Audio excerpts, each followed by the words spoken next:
ভাই ও বোনেরা, সব কথা আপনারা শুনেছেন। আমার এখানে আসার কথা ছিল, আমি এসেছি। আপনাদের দোয়া, পরিশ্রম, কষ্ট, ভোট সবকিছু মিলে আল্লাহ তাআলা আমাকে এমপি নির্বাচিত করেছে। এখন আমি আপনাদের কাছে এসেছি যে ইউনিয়নের সবগুলো সেন্টারে আমাকে ফার্স্ট করায় দেয়, সে মানুষগুলো কত ভালো। আমি একটু তাদের কাছে গিয়ে দোয়া নিয়ে এসে আবারও, সেই জন্যই আমি আপনাদেরকে দেখতে এবং কথা বলতে এসেছি, দোয়া নিতে এসেছি। ইনশাল্লাহ আমরা এই পীরগঞ্জটাকে সুন্দর করে গড়ব। কেউ কেউ অপপ্রচার চালাচ্ছেন, ভোট রেজাল্ট পাল্টায় দেওয়া হবে, এ করা হবে, সে করা হবে, ইত্যাদি ইত্যাদি, ভোট ভালো হয় নাই, এগুলো বলে যারা বেড়াচ্ছেন এবং কেউ কেউ কাউকে কাউকে হুমকিও দিচ্ছেন, এটা ওটা বলছেন। আমি তাদের উদ্দেশ্যে বলতে চাই যে আজকে সকালে বাংলাদেশ সরকারের নির্বাচন কমিশন, এই রাষ্ট্রের নির্বাচন কমিশন থেকে গেজেট প্রকাশ করা হয়েছে। রংপুর ৬ পীরগঞ্জ আসনে আমাকে এমপি প্রার্থী হিসেবে ঘোষণা দেওয়া হয়েছে। অতএব এগুলো গুজবে কান দেবেন না, আপনারা সকলে মিলে ঐক্যবদ্ধ থাকবেন। দল, মত, জাতি, ধর্ম, বর্ণ নির্বিশেষে আমরা সবাই মিলে পীরগঞ্জের উন্নয়ন করবো ইনশাআল্লাহ। সবাই আমার জন্য দোয়া করবেন। আসসালামু আলাইকুম ওয়া রাহমাতুল্লাহ। আপনি তো বলেন, আমরা একটু স্যার, আমি সাবেক শিক্ষার্থী, বেগমগঞ্জ বিশ্ববিদ্যালয় এবং ২৮ নম্বর ওয়ার্ডের একজন জামাতের কর্মী, আগে শিবির ছিলাম। আমার এলাকার মধ্যে হচ্ছে এই রাস্তাটা, বর্ষাকালে ইটগুলো একটু শ্যাওলা পড়ে এবং মানুষ হচ্ছে সেক্ষেত্রে স্যার আপনি যদি চান এবং আমাদের কাছে যদি ওয়াদাবদ্ধ হন যে আমাদের রাস্তাটা পাকা করে দিলাম। আচ্ছা, একটু সবাই শুনে। রতনুজ্জামান রতন আমাদের বেগম রোকেয়া বিশ্ববিদ্যালয়ের সাবেক শিক্ষার্থী। শোনেন, আমাদের এমপি সাহেবকে আপনারা ভোট দিয়ে নির্বাচিত করছেন। এমপি নির্বাচিত হওয়ার পরে প্রথম যে কাজটা, সেটা হলো এমপি কে শপথ গ্রহণ করতে হয়।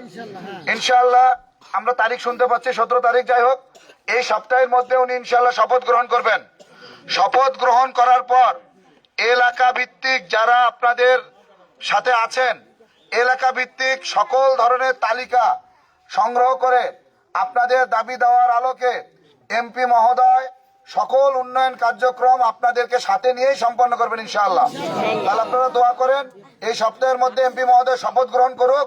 তারপর এই যে রতনদের মতো যারা সমাজে সচেতন আছে, তাদের মাধ্যমেই আমরা সকল ধরনের তালিকা সংগ্রহ করে এলাকার উন্নয়ন কার্যক্রমগুলো সবসময় ধারাবাহিকভাবে করবো ইনশাআল্লাহ। আপনারা এমপি সাহেবের জন্য দোয়া করেন ইনশাআল্লাহ। সবাই সবার সর্বোচ্চটুকু বুঝে পাবেন ইনশাআল্লাহ। এজন্য সকলে মিলেমিশে থাকেন আর আমরা এমপি সাহেবের জন্য দোয়া করতে থাকি। ঠিক আছে তো ইনশাআল্লাহ। আমরা শেষ করি আজকে। আচ্ছা, মায়েরা কিছু দেয়। আমরা হলো আপনাকে এমপি সাহেব দেখি নাই, চোখে কানে শুনেছি, মহিলারা শেখ সাদির মুখের দিকে দিকে আমরা সবাই ভোট দেব ইনশাআল্লাহ। তারপরে আমাদের একটা দাবি, আমাদের শিশুরা যারা হলো শিক্ষিত আছে তাদের জানি কোনো সমস্যা হয় না। আমাদের কথা বলে দাঁড়াও, শেখ সাদি মেলা বলে পাও কাটতেছে, হাত কাটতেছে, শেখ সাদি আমাদের কেউ নয়। আমরা আপনার মুখের দিকে দেখি, শেখ সাদির মুখের দিকে দেখি।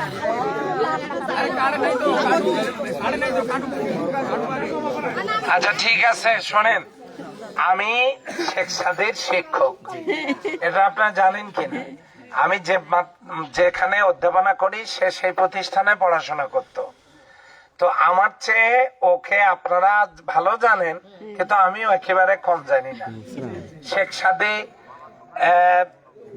শুধু শেখ সাদি না, সকল মানুষেরই তাদের ব্যক্তিগত স্বাধীনতা এবং নিরাপত্তা, এগুলো রাষ্ট্রের দায়িত্ব।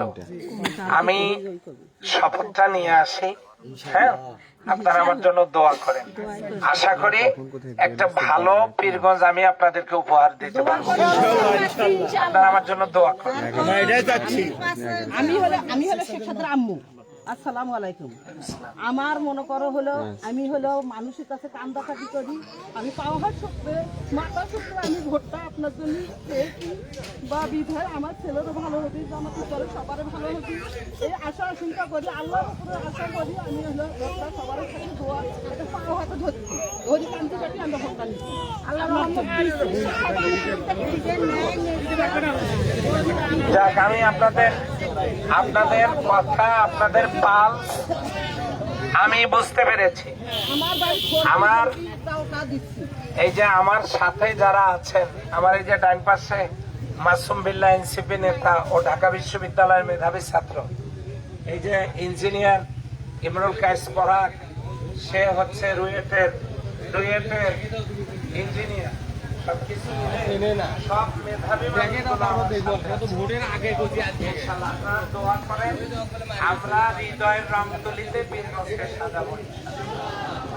আমার তো মায়ের দোয়া আমি নিতে পারিনি, মা কবরে, আপনারা দোয়া করেন আমার জন্য, আমি যেন আপনাদের প্রত্যাশা পূরণে কাজ করতে থাকি।